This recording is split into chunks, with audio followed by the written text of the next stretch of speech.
Ah, hoje o tema é bem legal, não é? A gente vai falar um pouquinho sobre os protocolos mais utilizados aí.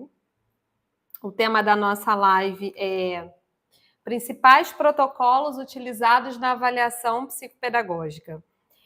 E é muito interessante que, às vezes, tudo bem, né, que a gente tem que ter o nosso olhar individualizado para cada paciente. Porém, é muito importante que a gente tenha um protocolo semi-estruturado, né? Para que a gente não assim fique totalmente sem o norte. É muito importante que o psicopedagogo tenha ali semi-estruturado esse protocolo.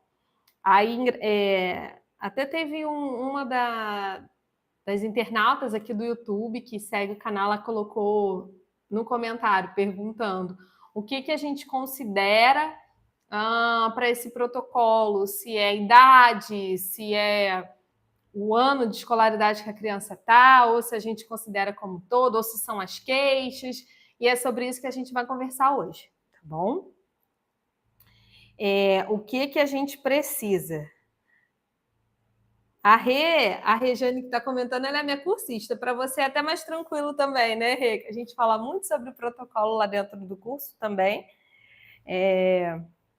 Mas às vezes eu falo que sempre, gente, até eu mandei para elas hoje no grupo. Eu falei: olha, hoje tem live. E é muito importante vocês participarem, porque mesmo que elas já tenham esse contato direto comigo, que elas já conheçam como eu trabalho, né, que eu compartilho com elas, é fundamental aprofundar sempre os seus estudos. Então, quando a gente vai trabalhar, falar sobre um tema, é muita coisa, isso é muita coisa boa. E quando a gente vai falar sobre um tema como protocolo, como instrumentos ali para a prática, eu acho que aprofundar nossos conhecimentos nunca é demais, não é verdade? Então, é sobre isso. Vamos lá. Primeiro, eu acho que tem muita gente nova entrando na comunidade, tem muita gente nova por aqui, no YouTube também, aqui no canal, que vem maratonando aí os vídeos, tem recebido comentários assim tão carinhosos das pessoas, é tão bom, não é? Quer dizer que a gente está aí no caminho certo. O nosso objetivo é sempre compartilhar com vocês conhecimentos assim baseados em evidências, baseados assim na minha experiência no consultório. E até por isso eu vou me apresentar um pouquinho, porque tem muita gente que me conhece, que já acompanha aqui o canal, e muitos que ainda não, tá? Então, o nome do canal é Psicopraticando, mas eu sou a Priscila. E aí, a minha formação é pedagogia, com formação de base, e aí eu tenho a especialização em psicopedagogia clínica e institucional e neuropsicopedagogia também. Então, hoje, o meu objetivo no canal é falar para psicopedagogos que ainda não estão atuando ou que estão atuando e se sentem muito inseguros, ou até mesmo psicopedagogos que têm muita vontade de iniciar e está faltando aquele empurrão, sabe? Então, esse é o objetivo, falar para vocês, compartilhar um pouco aí do meu conhecimento. Hoje eu continuo atendendo no consultório, tá? Esse daqui é o meu consultório. Então, eu tenho aí a minha agenda de atendimento com os pequenos, com os maiores. Oi, Carmen. Hoje o tema da live é principais protocolos utilizados na avaliação psicopedagógica. Tá bom? Continuo atendendo no consultório e eu também sou dinamizadora de cursos, né? Sou professora aí das meninas de psicopedagogos, cursos voltados para psicopedagogos. Hoje a gente tem a turma 2, que está em andamento, que é um curso só de avaliação psicopedagógica, um passo a passo mesmo. E aí eu continuo, além dos cursos com as meninas, com as psicopedagogas, nos meus atendimentos. Dia de quinta-feira eu falo que, a não ser que aconteça algo assim, que fuja ali da rotina mesmo, mas eu tenho tentado estar com vocês todas as quintas-feiras à noite. Nem sempre eu vou conseguir, esses dias eu não estava me sentindo mal, não consegui fazer. Mas geralmente a gente tem feito aí as lives das quintas-feiras, tá? E aí a gente veio, né, com o tema de transtornos, então nós abordamos dislexia, desortografia, não foi? A gente falou de descalculia, falamos também sobre TDAH, e aí a gente saiu agora dos temas dos transtornos e voltamos aqui para as lives mais práticas, tá? A Viviane está perguntando, Pri, qual a duração do curso? Quanto tempo de curso? Então, esse curso que eu dou para as meninas, ele tem um momento de abertura de turma e fechamento, né? Hoje a gente está com a turma fechada. Em breve espero conseguir lançar uma nova turma, se Deus quiser, vou conseguir. A gente até conversou um pouquinho, não foi, Viviane, no WhatsApp. O curso, a gente tem uns encontros ao vivo no curso. Então, o curso ele tem mais de 60 aulas gravadas, porém a gente tem os encontros ao vivo. Então, são 13 módulos, então são 13 encontros ao vivo. E aí esses encontros são semanais. Porém, o acesso à plataforma com todo o curso, vocês têm por 2 anos, tá? Mas assim, o curso ele vai depender de como você também vai ter um engajamento dentro da plataforma. Mas os encontros comigo são 13 semanas, bastante, né? E as meninas sabem que não se limita. As meninas que são minhas cursistas, elas sabem, não se limita aos nossos encontros. Elas mandam mensagem, a gente faz troca. Agora a gente está com uma dinâmica nova dos encontros, onde a gente tem um momento de compartilhar demandas, de tirar dúvidas, assim, da prática mesmo do dia a dia. E tem sido muito legal. Vamos começar com a nossa aula, gente? Mas você sabe que assim que eu tiver mais novidades do curso, vou colocar para vocês. Quem também tiver interesse, sempre pode mandar no WhatsApp que eu respondo, mas por enquanto a turma está fechada, porque eu estou trabalhando firme com as meninas. Vamos lá. Deixa eu pegar aqui o script para a gente começar a conversar sobre o tema da aula da live, né? Eu falo aula, gente, porque vocês sabem que eu tenho esse perfil aí de professor, então, mas é a nossa live. Só um instantinho para eu abrir aqui. Vamos conversar um pouquinho sobre os principais protocolos, tá?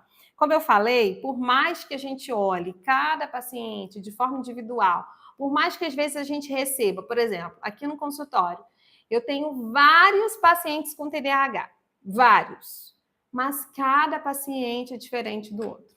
Cada um tem um perfil diferente do outro, cada um tem uma demanda diferente do outro. Ué, Priscila, mas a questão do TDAH não é atenção? Sim, todos vão ter falha na atenção, consequentemente na memória. São crianças que costumam esquecer ali com facilidade que aprende e tudo mais. Porém, eu tenho crianças com TDAH que têm mais dificuldade na leitura, outros que têm mais dificuldade na escrita, são diferentes ali na faixa etária, são também de anos de escolaridade diferentes, ou seja, cada um é diferente do outro. E por mais que eles sejam diferentes, quando eles vieram para o consultório, que eles vêm para a avaliação, como eu falo sempre com vocês, a avaliação ela antecede a intervenção, independente se seu paciente tem diagnóstico ou não tem que passar pelo processo de avaliação. E quando eles chegam no consultório, eu preciso ter uma estrutura de instrumento para utilizar. Nem todos os instrumentos eu vou utilizar com todos os pacientes. E alguns sim, outros não. E é sobre isso que a gente vai conversar hoje. Sobre pelo menos essa estrutura e esse protocolo que vocês precisam ter. Então, não que ele seja um protocolo engessado. Ele é um protocolo semi-estruturado. Por quê? Porque você vai ter que ter uma flexibilidade. E eu sempre falo que o psicopedagogo tem que ter uma boa organização, tem que se planejar. Até ontem com as meninas na aula, a gente teve um tempozinho a mais de troca, e elas estavam perguntando, Priscila, como é que você organiza os seus materiais? Eu falei, eu organizo parte no Drive, na nuvem, eu sou de papel, então eu tenho minhas pastas dos pacientes. Então eu tenho os arquivos ali em nuvem, mas eu também, no Drive, né? Mas eu também tenho os papéis, porque eu acho que ali, no dia a dia, a gente precisa registrar e no papel é bem mais rápido. Então, a gente precisa, independente da faixa etária, do ano de escolaridade, da queixa principal, ter, sim, um protocolo de instrumento semi-estruturado, tá? E aí a gente vai falar sobre alguns hoje. Existem alguns protocolos que a gente consegue adquirir pronto, sendo que poucos protocolos eles vão dar conta de tudo. Então, vou dar um exemplo de um protocolo, o TDE. O TDE é um instrumento avaliativo, o TDE2, mas ele também é um protocolo de avaliação, mas a gente só consegue ver a parte de desempenho escolar. Então, o TDE, ele abrange o quê? Leitura, escrita e aritmética. A leitura do TDE, ela é limitada, ela traz uma leitura só de palavras. Então, ela traz até palavras de baixa frequência, mas ela não traz pseudopalavra. Ela não traz um texto para a gente conseguir visualizar prosódia, pontuação. Ela não traz um texto para a gente conseguir visualizar se a criança consegue compreender ou não. É um protocolo? Mas eu preciso flexibilizar ele? Preciso acrescentar outro? Sim. Tá? Então, é o que eu falo. Às vezes a gente tem alguns protocolos semi-estruturados, às vezes não. Oi, Francisca, boa noite, tudo bem? Seja bem-vinda. E aí, eu coloquei aqui, olha, o seu protocolo de avaliação, quando você for estruturar o seu, qual que você for utilizar, você precisa pensar em diversos instrumentos. Priscila, posso ter o TDA dentro do meu protocolo? Pode, eu tenho. Utilizo para todos os pacientes? Alguns. Alguns sim, alguns não. Por exemplo, crianças pequenas, eu não tenho como usar o TDE2.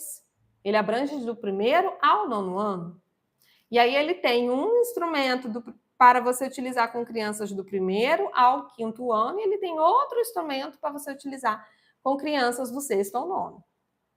Então, ele é um instrumento, ele é um protocolo de avaliação, porque nós temos o protocolo macro, que é aquele que eu vou fazer um passo a passo mesmo. Tem um vídeo aqui no canal sobre o passo a passo da avaliação psicopedagógica. E aí a gente tem os outros protocolos dentro desse macro, que são os protocolos específicos para determinadas habilidades. Então, o TDE2, como eu dei o exemplo, ele é um protocolo que você pode utilizar dentro do seu protocolo macro para avaliar desempenho escolar. Para avaliar a leitura, para avaliar a escrita, para avaliar a aritmética. Eu tenho o PROLEC, que é um outro protocolo, onde eu vou avaliar o quê? Leitura e compreensão de pequenas sentenças. Então, lá tem leitura de frases, de palavras pequenas, tá bom? Beleza, é um outro protocolo para avaliar leitura e compreensão dentro do meu protocolo macro, que é aquele protocolo onde eu acrescento tudo. E aí eu até coloquei aqui, olha, você, psicopedagogo, precisa ter instrumentos que irão abordar diversas habilidades, sejam elas pedagógicas, cognitivas, comportamentais. Priscila, existe protocolo para avaliação comportamental? A gente usa as fichas de rastreio, a gente usa aqueles formulários que a gente encaminha, então tem o ETDAH, a gente tem o SNAP-4, tá? Que são formulários, tem alguns que a gente utiliza para autismo. Então, esses formulários são formulários para a gente analisar os sintomas e a intensidade daqueles sintomas, se eles têm ou não, já que alguns transtornos, a maioria dos transtornos, alguns não, né, gente? Todos, a gente não consegue visualizar em exame de imagem. Então, é o nosso olhar clínico e a gente tem aí esses protocolos para nos ajudar. Essas fichas de rastreio. Aí eu coloquei aqui, ó, a escolha desses instrumentos vai depender de quê? Priscila, eu preciso estruturar um protocolo para avaliar. O que eu preciso ter dentro desse protocolo? Você precisa ter diversos instrumentos para diversas demandas, tá? Então, você tem que ter instrumento ali, por exemplo, que você consiga avaliar diversas faixas etárias. Você precisa ter documento que você consiga avaliar diversos anos de escolaridade. Gente, se eu tenho dentro do meu protocolo um instrumento de leitura para avaliar a leitura, A ficha de leitura que eu vou utilizar com uma criança do primeiro ano vai ser do Fundamental 1, vai ser a mesma com um adolescente do primeiro ano do médio? Não. E eu preciso ter ambas dentro do meu protocolo? Precisa. Alguns testes, eles disponibilizam isso pronto para você, como TDE. TDE, você vai utilizar ele, você vai ter os parâmetros dele ali para você usar para crianças do primeiro ao quinto ano e também para do sexto ao nono. Então, alguns instrumentos te dão isso, mas nem todos vão te dar isso. Às vezes, Priscila, eu tenho um protocolo próprio de aplicação, que eu sempre utilizei. Eu disponibilizo lá para as meninas no curso. Eu ensino a aplicar, eu ensino elas a utilizarem, eu falo que elas, começando agora, nem todo mundo tem dinheiro para arcar com os testes mais padronizados, porque eles são caros. TDE 2 é R$1.000, Prolec 800, bateria de avaliação neuropsicológica cognitiva mais uns 800, se você comprar os 4. E aí você tem essa oportunidade, mas não significa que eu não precise ou eu posso usar os outros também. Então a gente vai mesclando, tá? Eu estou dando, gente, hoje um olhar mais abrangente para vocês terem noção da importância de estruturar um protocolo para diversos tipos de queixa, para diversos tipos de ano de escolaridade, idade, enfim, tá? Vamos lá. A escolha desses instrumentos vai depender da queixa principal recebida, da idade da criança, do ano de escolaridade em curso, do nível pedagógico em que ela se encontra. Então, não adianta escolher instrumentos voltados para o quinto ano se o seu paciente também do quinto ano ainda não está alfabetizado. Eu, aqui no consultório, eu tenho pacientes do quarto ano que não sabem ler. E aí, quando ele chegou, veio a queixa, eu vou fazer a avaliação dele, eu vou pegar um texto lá do quarto do quinto ano para ele ler, para ver se ele sabe ler ou não. Não. Se há uma queixa de que o meu paciente não está alfabetizado, mesmo ele estando no quarto ano ou no quinto ano, o que eu preciso fazer? Voltar e utilizar com ele instrumentos de avaliação. Aí sim, beleza. O que ele consegue? O que ele não consegue? Até porque eu já falei várias vezes, o psicopedagogo não olha conteúdo. Na verdade, o psicopedagogo, ele olha habilidade. Então, às vezes, o meu paciente ele consegue acompanhar a turma ou não, principalmente nos quadros patológicos. Esse, por exemplo, ele tem deficiência intelectual, então não tem como, não faz sentido também a escola ficar reprovando ele se no quarto, até porque ele já tinha sido reprovado outras vezes no primeiro ano, no segundo ano. Então não faz sentido a escola reprovar. O que precisa é adaptar para ele e continuar aí esse processo de alfabetização. O olhar, além dos protocolos, na minha opinião, é mais importante do que o resultado do teste em si. Eu sempre falo isso, não é? Então, vamos supor, eu tenho um paciente que está no quarto ano, como eu falei, ele ainda não é alfabetizado. Eu vou aplicar o TDE para ele e esperar que ele me responda a um resultado ali dentro do esperado para o quarto ano e para a idade dele? Não. Então, obviamente que se eu aplicar um TDE, ele vai zerar o TDE, ele não vai conseguir. E aí eu vou colar, tem dificuldade, ou né, tá dentro ali a gente tem a nomenclatura, né? E aí a gente utiliza ali, ele está dentro de prejuízo grave, ou a gente tem médio inferior, abaixo do esperado, dentro do esperado. Gente, obviamente que ele vai estar muito, muito abaixo do esperado e considerado déficit grave. Mas o que importa para mim é isso? É esse resultado dele? Não, o que importa para mim é o que ele sabe. A partir de que ponto eu preciso começar a trabalhar com ele? A avaliação vai muito mais, vai muito além de laudo. A avaliação vai no objetivo do que eu preciso intervir da maneira adequada com o meu paciente. Tá? E aí eu ainda coloquei aqui, olha, Priscila, temos protocolo para avaliar questões ambientais, familiares, culturais? Não temos. Mas a gente não precisa considerar isso dentro do meu protocolo macro? Eu não preciso considerar os aspectos afetivos e sociais? Eu não preciso considerar a comunidade que essa criança está inserida, eu preciso considerar como que é a família dela, tudo isso. E não tem protocolo para isso, tem olhar clínico. Tá? Então, a gente tem que ter, sim, um protocolo semi-estruturado, flexível, mas, além disso tudo, um olhar clínico. Então, por exemplo, eu vou dar um exemplo a vocês.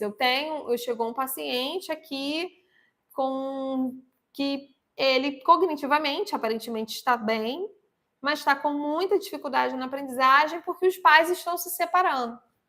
Dentro do meu protocolo, ele vai ter que passar pela minha avaliação de leitura, de escrita, dentro do meu protocolo macro. Posso aplicar um teste para ele. Beleza, posso fazer provas operatórias, posso fazer provas projetivas, tudo. Mas eu tenho que considerar que os pais estão se separando e que ele está com questões emocionais latentes hoje que podem, sim, estar influenciando negativamente nesse desempenho dele escolar, tá bom? Então, vamos lá, ó. A análise das questões emocionais, culturais, ambientais, familiares são fundamentais durante esse processo e devem fazer parte do seu próprio protocolo. Então, eu, Priscila, dentro do meu protocolo macro, eu utilizo alguns instrumentos para ver as questões emocionais, provas projetivas, a gente consegue visualizar muito essas questões emocionais. Provas projetivas, elas são instrumentos que estão ali dentro do seu protocolo macro, mas eu não posso olhar as provas projetivas como um instrumento isolado para avaliar essa parte, sabe, de questões emocionais. Então, não posso utilizar somente as provas projetivas. Não, peraí. Eu tenho que ter uma boa anamnese. A anamnese está dentro do meu protocolo macro. Então, a gente está falando de protocolo, de instrumentos, então a gente tem um protocolo maior. Por exemplo, a anamnese ela é um instrumento que eu utilizo dentro do meu protocolo e eu vou utilizar para todos os pacientes. Todos precisam ter anamnese. É um instrumento macro que eu uso para todos. Provas projetivas, geralmente eu utilizo para todos. A não ser que sejam crianças muito, muito pequenininhas. Não faz sentido, né, gente? Eu, Priscila, tá? Eu falo que a gente não dá conta de tudo. E depois que a gente pega uma certa experiência, a gente acaba selecionando alguns públicos para a gente trabalhar. Por quê? Você não vai dar conta de estudar para todos os públicos. Então, eu, Priscila, hoje no consultório, eu não atendo crianças menores de 5 anos. Tá? Por quê, Priscila? Porque vai demandar um outro planejamento meu, vai demandar um outro estudo. Já atendeu, Priscila? Já atendi. Mas eu vi que não era um público que eu gostaria de dar continuidade por conta da minha rotina, por conta da minha demanda também que eu tenho de outras questões. Então, hoje eu optei por trabalhar com crianças e adolescentes. Jovem, não atendo jovens, nem adultos, nem idosos. Você já atende jovem? Já. De 18 anos, já atendi. Hoje não mais. Porque demanda um outro olhar meu, demanda um outro. E eu lembro que quando eu fiz a faculdade, que eu fiz a pós-graduação, a minha professora, ela falava muito, depois ela foi minha supervisora, né? Ela falava sempre comigo, olha só, não queira abraçar o mundo dentro do consultório. Você não vai dar conta e o seu trabalho não vai ser eficaz. E aí, no início, gente, a gente está precisando de paciente, né? A gente precisa de paciente. Então, assim, eu saía... Peraí, surgiu? Já atendi com 3 anos, já atendi com 4, com 5. Raramente, assim, pelo menos na minha região, a neuropediatria, que é quem costuma encaminhar para avaliação psicopedagógica, ela não tem o hábito de encaminhar crianças pequenininhas, tá? Geralmente, a maioria dos meus pacientes já chegam para mim com 5 anos, mas já aconteceu de chegarem menores e eu atender. Mas geralmente são vindo da própria família. Aqui na minha região, a neuropediatria não costuma encaminhar pequenininhos para a psicopedagogia. Eles vão para a fonoaudiologia, eles vão para a terapia ocupacional, entendeu? Então, assim, eu hoje no consultório eu tenho experiência para conversar com vocês sobre atendimento com menores, mas eu não atendo, né? Hoje a minha prática, porque a gente não dá conta, tá? Então, assim, que vocês possam pensar também que público vocês gostariam de atender. Hoje no consultório eu também tenho poucos autistas não verbais. Atendo aqui no consultório, mas assim, a gente também vai se tornando referência em determinadas áreas, né? E eu recebo muitos com TDAH e transtorno de aprendizagem. Então, é um dos focos do meu trabalho também aqui na cidade. Então, a maioria com transtorno de aprendizagem e TDAH chegam aqui no consultório. Porque, graças a Deus, a gente também vai fazendo um bom trabalho. Mas não que eu não atendo, eu atendo. Eu tenho uma fofura, que é uma autista não verbal, e a gente está num processo muito bacana aí de equipe multi. Aqui no consultório eu não tenho equipe multi, mas eu tenho minhas colegas parceiras, inclusive de prédios aqui da região, aqui do lado da mesma rua.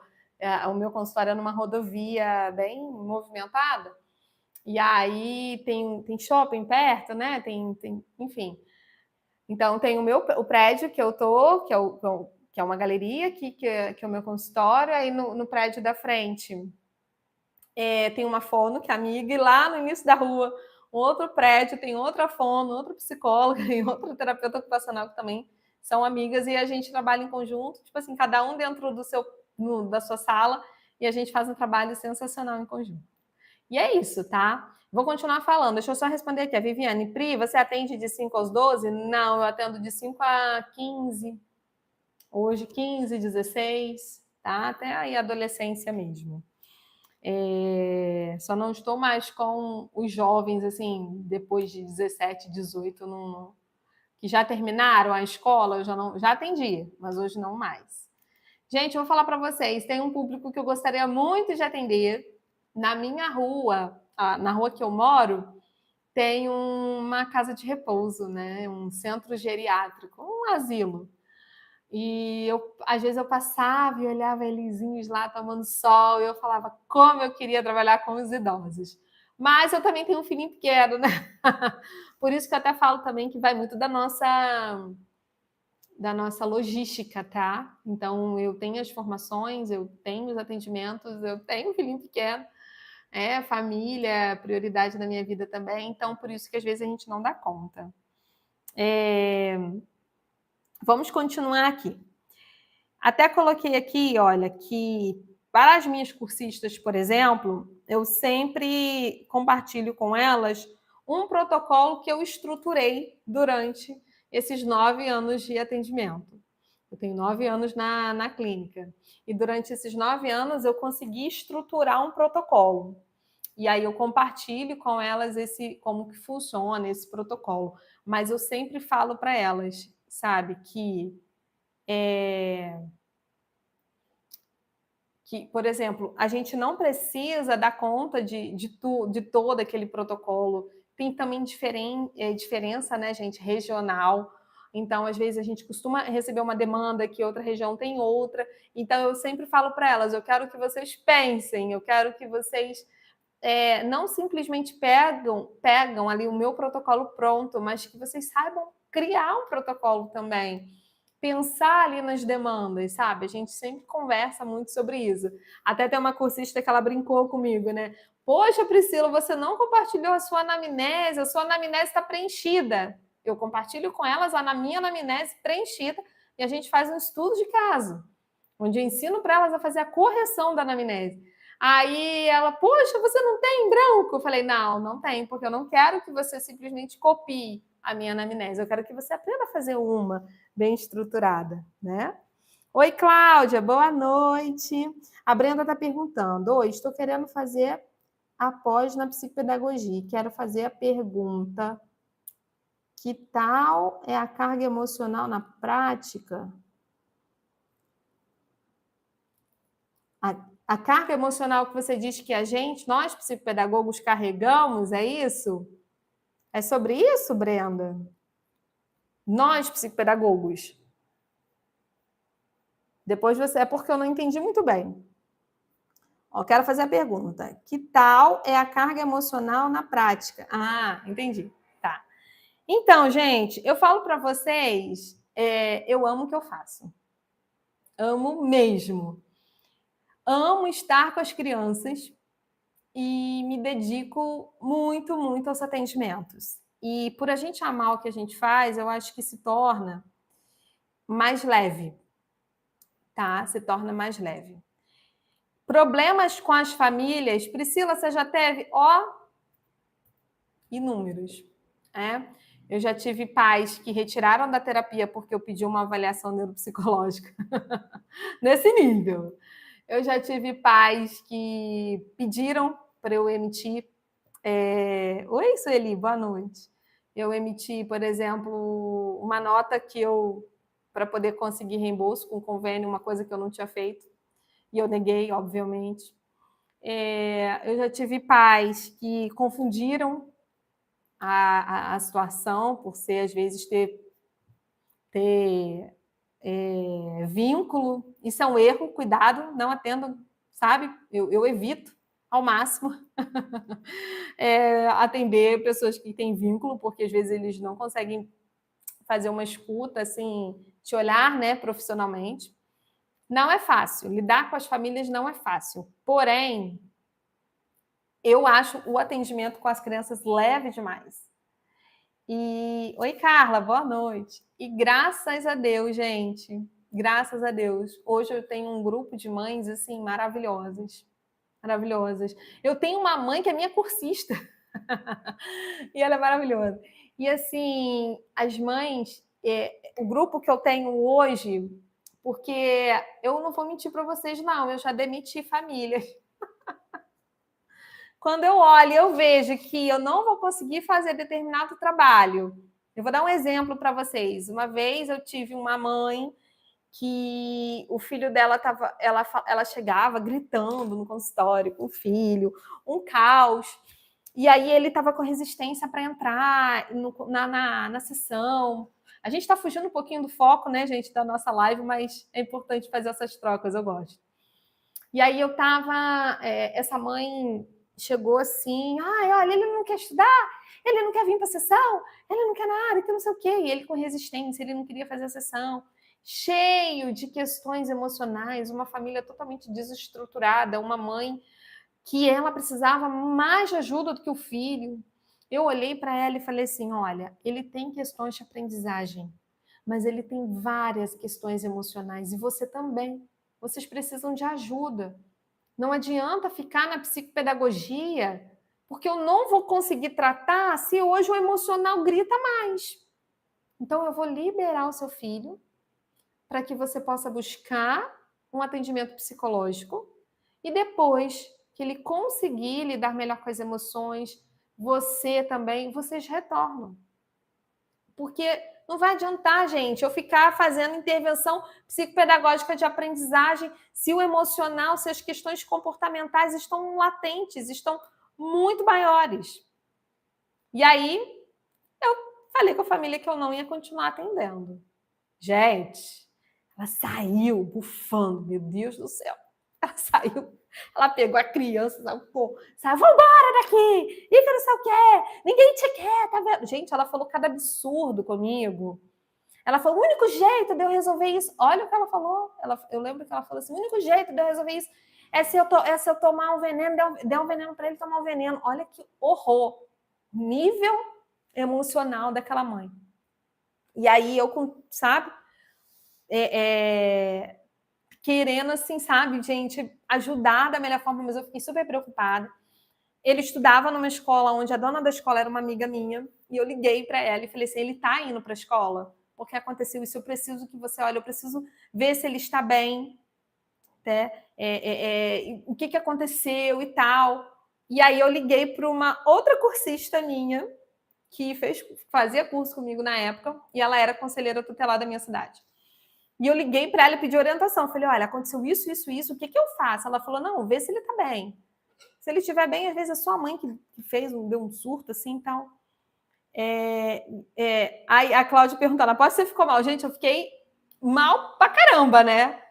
Mas depois passou um tempo, eu liguei para essa minha amiga da escola, ela acompanhou ele ficou bem, e pedi para ela, sabe, continuar batendo na tecla com a mãe, que ele precisava do atendimento psicológico, e a mãe também. Não foi fácil, mas eu falo para vocês, gente, é porque, não sei se vocês escutaram, é porque aqui perto tem um corpo de bombeiros. Aí, às vezes passa fazendo barulho. Mas, assim, eu falo com vocês que... Peraí, rapidinho, tá frio. Eu fiquei mal, né? Com certeza eu fiquei mal. Mas de todos os quadros que eu recebo, eu vou colocar aqui os que dão problema, é menos de 10%, deve ser uns 5%. Sabe? Tem profissionais que não valorizam o seu... Mães que não valorizam o seu trabalho? Tem.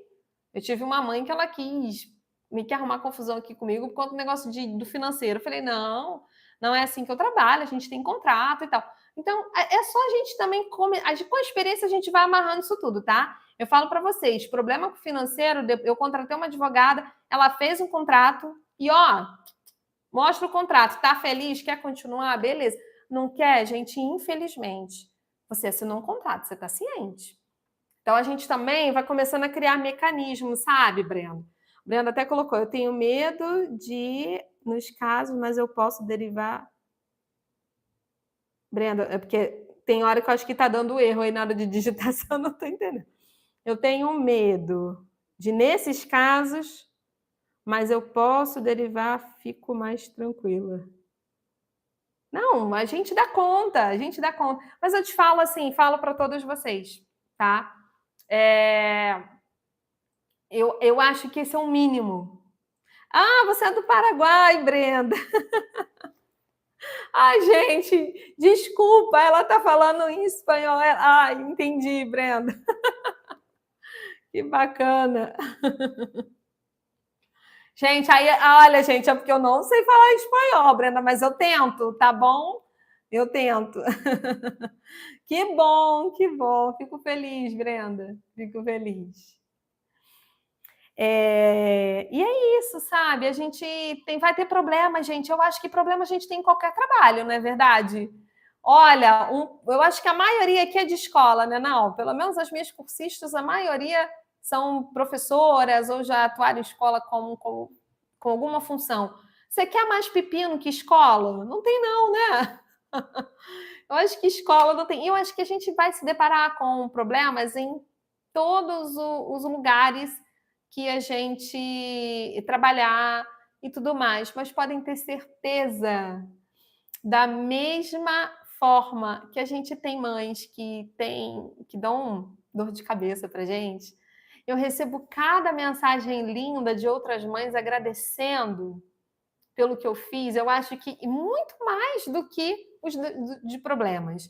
As mães que são gratas, que têm um coração grato, você pode ter certeza, vai suprir aí as mães que vão dar dor de cabeça para vocês. Mas, gente, vamos lá, lidar com família, lidar com pessoas não é fácil, mas a gente consegue, né?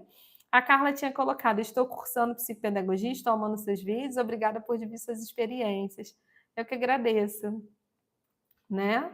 A Viviane, te ouvindo, parece que tudo se torna mais fácil. Parabéns pela forma de conduzir. Ah, que bom, Viviane, eu fico feliz. Gente, a gente dá conta. Nós damos conta, pode ter certeza. Vamos continuar aqui o nosso protocolo. Hoje eu gostei da live, eu gosto dessas trocas, sabe? Quando a gente, mesmo que fuja um pouquinho do assunto ali, do tema da live, mas que eu possa compartilhar experiências com vocês. Vamos lá. Eu quero falar de alguns instrumentos que eu uso, tá? Dentro do meu protocolo macro para vocês. Então, tenho aí a canetinha para organizar. A anamnese eu uso e uso com todos, tá? Então, a anamnese, ela é um instrumento onde a gente avalia ali todo o histórico da criança.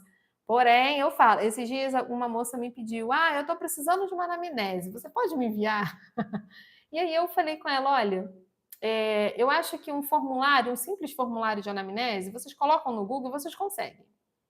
Se bobear até o site, aquele chat GPT, vocês conseguem uma boa anamnese. Mas eu acho que a formulação de uma anamnese, ela vai muito além. Quando eu falo de anamnese, até com as meninas no curso, eu falo, olha, a gente precisa, não adianta vocês somente terem um formulário pronto. Vocês precisam aprender a ler entre linhas aquele formulário, aquelas informações que a família coloca ali, sabe? Então vai muito além, mas é importante. Provas operatórias. Priscila, você usa ainda as provas operatórias? Uso para a gente avaliar ali o nível de estruturação cognoscitiva desse paciente. As provas operatórias, gente, a gente consegue utilizar com várias faixas etárias. Então, é um instrumento que geralmente eu utilizo com todos, tá? Até com os pequenininhos, existem algumas provas operatórias que a gente consegue utilizar. Mas, geralmente, a partir de 5 anos, né? Então, pequenininhos que eu falo, 5 anos. Eu uso o TDE2, eu uso o PROLEC, e aí eu uso também o IAR para alguns casos, né? E aí por isso que eu falo que o psicopedagogo precisa saber quando utilizar. Se você pensar no IAR, o IAR ele é um instrumento de repertório básico ali, né? De habilidades, pré-requisitos básicos para alfabetização. E aí, quando você olha o IAR, ele é para quem? Educação infantil. Ah, eu tenho um paciente que está na educação infantil, vou aplicar o IAR. Mas não é só isso, né, gente? Se eu tenho um paciente que eu observo que ele ainda não desenvolveu essas habilidades precursoras ao processo de alfabetização, mesmo que ele não esteja na educação infantil, eu posso aplicar o IAR. E ele está aí dentro do instrumento macro, do meu protocolo macro, mas não necessariamente eu vou utilizar ele com todos os quadros, não necessariamente eu vou utilizar ele somente com crianças de educação infantil. Tá? Eu utilizo também a bateria de avaliação neuropsicológica cognitiva, que são 4 livros, não sei se vocês já viram, vermelhinho, azul. Eu acho que ele não está aqui no consultório, gente. Eu levei para casa para organizar o material para as meninas do curso. Mas eu não uso todas as partes. É igual quando a gente conversa sobre base teórica, linha teórica, e eu brinco com as meninas que eu tenho a minha linha teórica, porém, entretanto, todavia, eu faço algumas modificações com base na minha experiência e com as demandas também que eu recebo, assim como com os instrumentos. Então, por exemplo, dentro desse instrumento, que é a bateria de avaliação neuropsicológica cognitiva, eu tenho... Lá tem leitura, lá tem escrita. Eu tenho um ditado balanceado próprio, que eu utilizo para alguns casos, quando eu acho que pode ser ali uma desortografia, alguma coisa. Ainda tem isso. Então, tem alguns instrumentos meus que eu utilizo que não estão em protocolo nenhum, mas eu criei na época com a ajuda da minha supervisora e tudo mais, né? Não, também a gente não pode sair pegando qualquer... O psicopedagogo, gente, ele tem essa autonomia, né, para poder utilizar instrumentos próprios. Mas a gente também não pode sair assim, né? Vou pegar qualquer coisa e vou utilizar como avaliação. Não, tem que ter um fundo básico ali, teórico, não é? Científico. Enfim. Aí eu uso também. Também tem um outro instrumento que eu acho legal, que se chama tarefas para avaliação neuropsicológica, tá? Que é a avaliação de linguagem e funções executivas em criança. Também tem o POPT, se chama POPTT, gente, tá? Que eles a gente pode utilizar ali para poder ver a parte motora. Temos também as fichas de rastreio, como eu já falei com vocês, como o Snap 4. Temos as técnicas projetivas. A gente tem vários instrumentos que a gente utiliza dentro desse protocolo macro. Mas eu não me limito a esses instrumentos que eu falei com vocês. Eu não utilizo esses instrumentos em todos os casos, tirando a anamnese. De tudo que eu falei, eu acho que a anamnese é o único que eu uso em todos os casos. Mas os demais, não, eu vou flexibilizando. Provas operatórias, se estiver dentro da faixa etária, eu também avalio. De 5 a 12 anos, né? Então, a gente consegue utilizar. Agora, os outros, gente, é porque eu acho que eu também tenho uma certa experiência e bagagem para poder... Eu olho o meu paciente, eu já sei o que eu preciso utilizar com ele. Mas fiquem tranquilos, vocês chegam lá com experiência, não tem como você já saber que instrumento você vai usar com o seu paciente de cara se você ainda não tem experiência para isso. Então, o que você tem que fazer? Estudar a demanda. Recebi um paciente, tem determinada demanda, para aí. A partir da demanda dele, o que seria interessante eu avaliar? É o olhar clínico, é desenvolvimento desse olhar clínico mesmo. A Viviane colocou, Pri, o que seria utilizar protocolos dentro da neurociência? Já ouvi muito isso. Então, gente, quando a gente fala de protocolos dentro de neurociência, esses protocolos mais estruturados, Viviane, são protocolos que foram criados com embasamento científico, com estudos. Então, por exemplo, esses que eu falei, TDA2, eles não tiraram o TDA2 e criaram umas folhinhas para você aplicar do nada. Não, teve todo um estudo, teve todo um embasamento científico para aquilo ali. Entendeu? Então, por exemplo, as provas operatórias, apesar de pessoas acharem ainda que é antiga, eu gosto, e ela é baseada em evidência, gente. Piaget, eu falo que é mais atual do que Piaget, apesar de ser antigo. A gente vê que a criança realmente ela perpassa por várias fases do desenvolvimento infantil. Então, quando eles falam assim, é protocolo dentro da neurociência, significa que não é um protocolo que você cria. Né? Esse dia até estava conversando com uma aluna minha, ela falou assim, Pri, eu vou utilizar uma palavrinha cruzada com o meu paciente para avaliar. Eu falei, mas o que você quer avaliar com palavra cruzada? Baseado em quê? Né? Eu falei para ela, vamos fazer o seguinte, guarda esse recurso para uma intervenção. Para uma intervenção, você pode usar a palavra cruzada. Você tem que ter um objetivo. Agora, avaliar, você quer avaliar o quê? Embasado em quê? Entendeu, Viviane? Então, por exemplo, eu tenho um protocolo próprio de leitura que eu utilizo. Ele é embasado e de escrita. E apropriação do sistema ortográfico. Priscila, embasado em quê? O meu de apropriação do sistema ortográfico, ele foi embasado num estudo que eu fiz dentro de um outro estudo que um teórico da fonoaudiologia especializado em aprendizagem, ele é professor universitário, ele fez com crianças em São Paulo, eu adaptei na época do meu TCC e eu utilizo hoje no consultório. Tem um embasamento, eu não simplesmente tirei qualquer palavra aleatória e dei para o meu paciente escrever. Então, isso seria protocolo dentro de neurociência, tá? Que são recursos que a gente tem um porquê. E, por exemplo, o TDE2, o PROLEC, o IAR, a bateria de avaliação neuropsicológica cognitiva. Quando você vai estudar esses instrumentos, eles trazem lá as evidências. Esse estudo foi realizado com quantas crianças? Esse estudo foi realizado e tal, entendeu? Com base em tantos.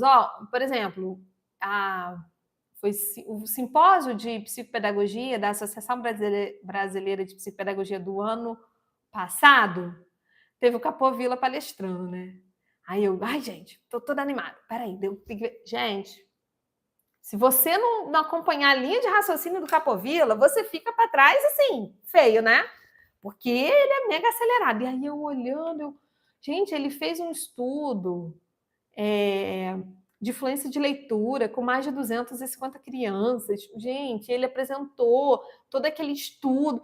Eu confesso para vocês que tinha uma hora que eu ficava meio perdida, porque ele fala muito rápido, ele tem um processamento de informação muito rápido.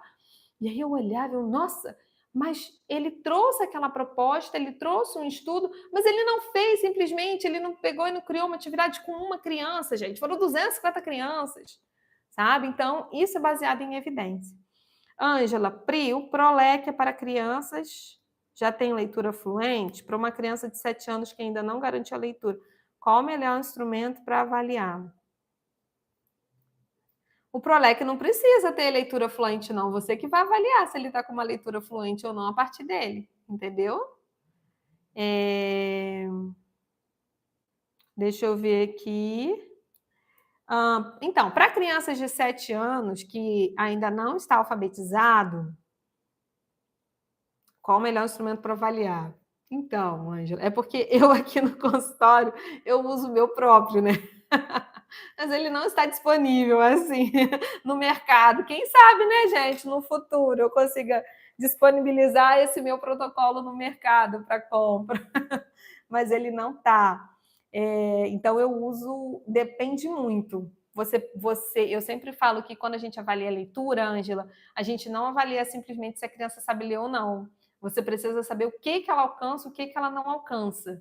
Então, você pode usar o ProLec para leitura e compreensão, mas você também pode usar, por exemplo, o TDE2, que lá tem algumas palavras próprias ali para crianças a partir do primeiro ano. 7 anos está, né, no primeiro, segundo ano.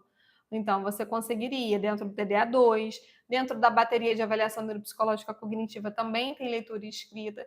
Mas só que é o que eu falo, ali ele fica muito raso, são só palavras, sabe? O que eu utilizo aqui no consultório, ele vai além. Ele não tem só palavras. O ProLec eu acho que é bacana, Ângela, porque ele vai um pouco além. Ele também tem a parte de compreensão de sentenças, né, maiores.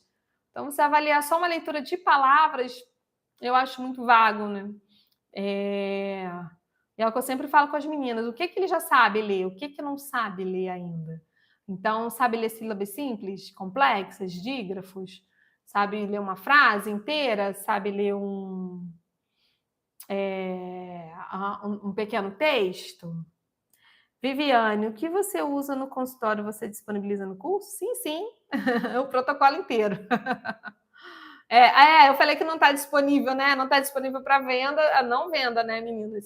Mas eu disponibilizo no curso. Mas o curso também, eu dou esse protocolo que eu uso, porque as meninas podem imprimir, podem utilizar, sem ter um gasto maior, mas dentro do curso a gente tem um módulo só de aplicação e correção dos testes estruturados.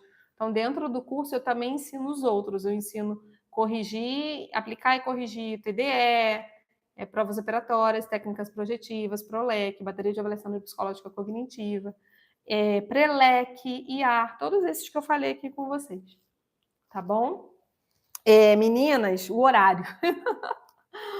A gente já está aí com quase uma hora de live, né?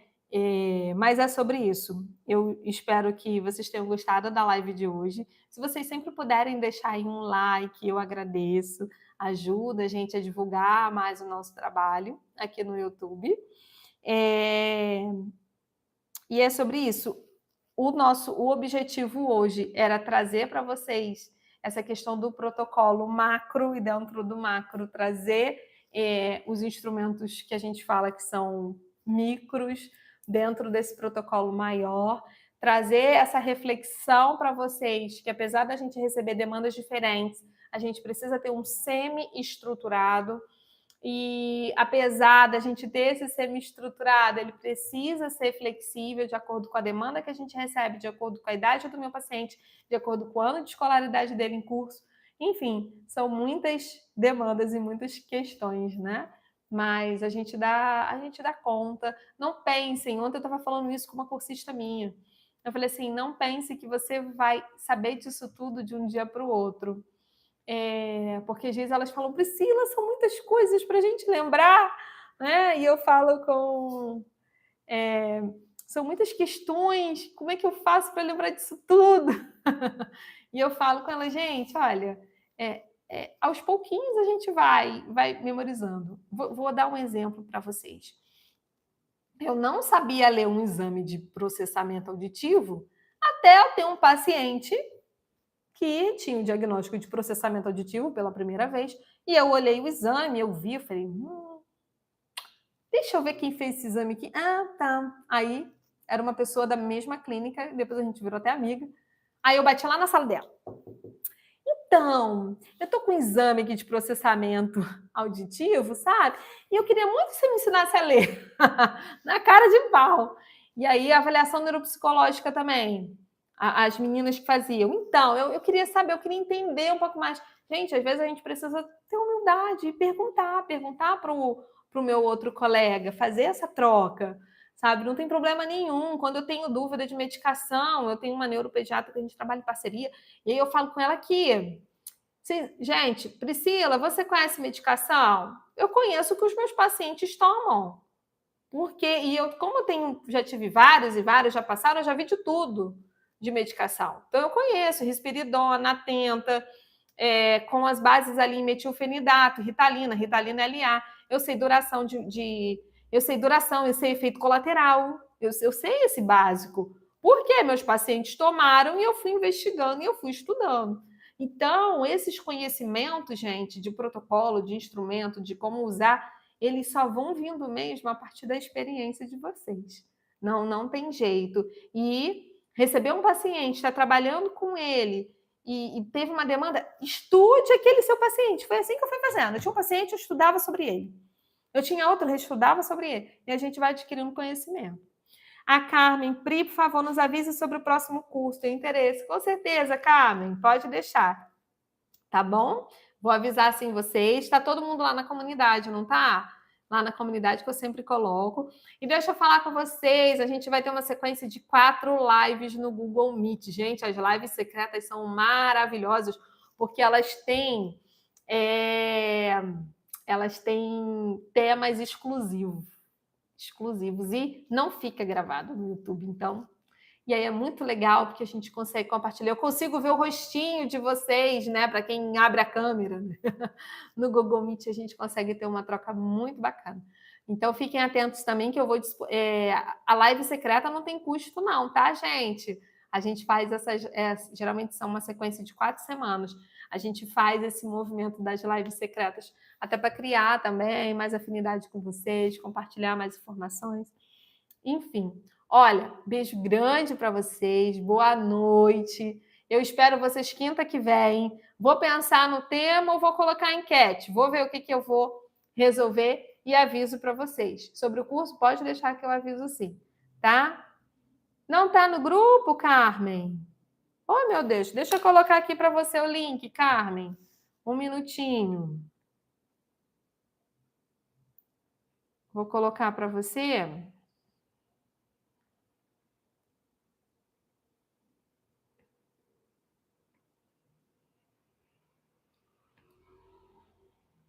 Vou colocar aqui, ó.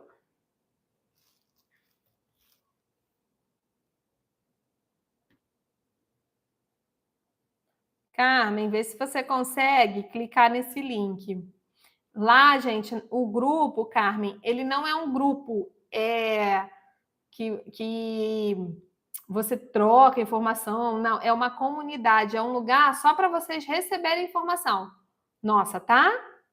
Você só vai receber, então não se assuste se você entrar e não ver ninguém. Que às vezes as pessoas entram e saem da comunidade e falam, não tinha ninguém lá no grupo, eu entrei no grupo errado. Não é isso, é porque é só um lugar para vocês receberem as informações exclusivas. Tá bom? Gente, beijo para vocês, boa noite. A gente se vê semana que vem. Tchauzinho. Deixa eu encerrar aqui.